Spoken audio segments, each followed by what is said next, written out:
Hello everyone, কেমন আছো তোমরা সবাই? আশা করছি প্রত্যেকে ভালো আছো, আমরাও ভালো আছি। আজকে নিয়ে এসেছে লোটে মাছ, আর এই লোটে মাছের রেসিপি কিন্তু আমি আমার শ্বশুরবাড়ির থেকেই শিখেছি, মানে শ্বশুরমশাইয়ের কাছ থেকে শিখেছি। তো অভ্যেস হয়ে গেছে সেইভাবেই রান্না করা। আর আমাদের ওই বাড়িতে কিন্তু লোটে মাছের ঝুড়ো হয়, ভেঙে চুড়ে যেটা হয় আর কি, সেই ঝুড়ো রান্না হয়। আর গোটা গোটা খেতে আমার বাবা আবার পছন্দ করে না, কিন্তু আমার শ্বশুরমশাই আবার উল্টো, এরকম গোটা গোটা খেতে পছন্দ করতেন। তো যাই হোক, চোখ বন্ধ করো, এবার লোটে মাছের ফাইনাল লুক দেখাবো। এই দিয়ে লোটে মাছের ফাইনাল লুক। এই মাছ কিন্তু একটাও ভাঙেনি। তো একটা মাছকে 3 টুকরো করে নিয়ে এভাবে রান্না করা হয়েছে। কি দারুণ দেখতে হয়েছে, তো খেতেও কিন্তু সুন্দর হয়েছে। আর রান্না করব আজকে চিকেন।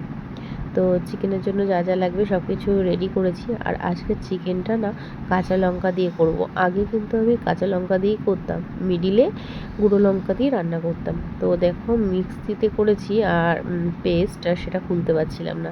তো পুরো কাঁচা লঙ্কা দিয়ে করেছি, কিন্তু ঝালটা অল্প দিয়েছি যেহেতু আমার মেয়েরা খাবে।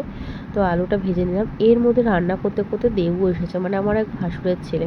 ও বাড়ির চাল দিয়েই বিরিয়ানি করেছে, তো সেটা আমাকে দিতে এসেছে। এই বিরিয়ানি ও যখনই রান্না করে না কেন, সেটা বাড়ির চাল হোক বা অন্য কোনো সরু চাল হোক, ও কিন্তু আমাকে দিয়ে যায়। তো যাই হোক, আমার মেয়েরা তো বিরিয়ানি খেতে ভালোই বাসে। আর দেখো এদিকে কিন্তু আমি মাংস রান্না করছি, আর তখনই ও এসেছে, আর ও করেছে চিকেন বিরিয়ানি। চিকেনটা বললো যে ভাতের নিচটাতে রয়েছে।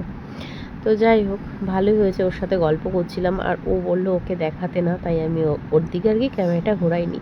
আর এদিকে রয়েছে আমার মেয়ের এক্সাম, সোমবার থেকে চালু হয়ে যাচ্ছে। তো সেই জন্য কিন্তু ওকে পড়তে বসিয়েছি, ওইদিকে রান্নাও করছি, আবার ওর পাশেও বসে আছি। তো একটা মায়ের কত দায়িত্ব থাকে আর কত রকম রূপ থাকে, তাই না? তো যাই হোক, মানি প্ল্যান্ট গাছ তো সেদিনকে লাগালাম।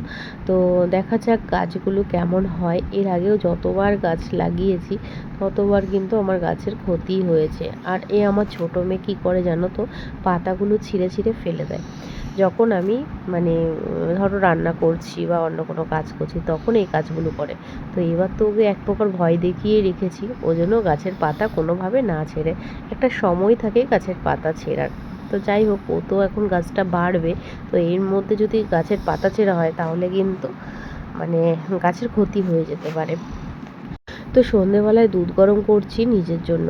অনেক দিন ধরে ঠান্ডা লেগেছে জানো তো, ঠান্ডা সহজেই কমছে না। আর ওষুধ খেলে কিন্তু ঠান্ডাটা বসে যাচ্ছে।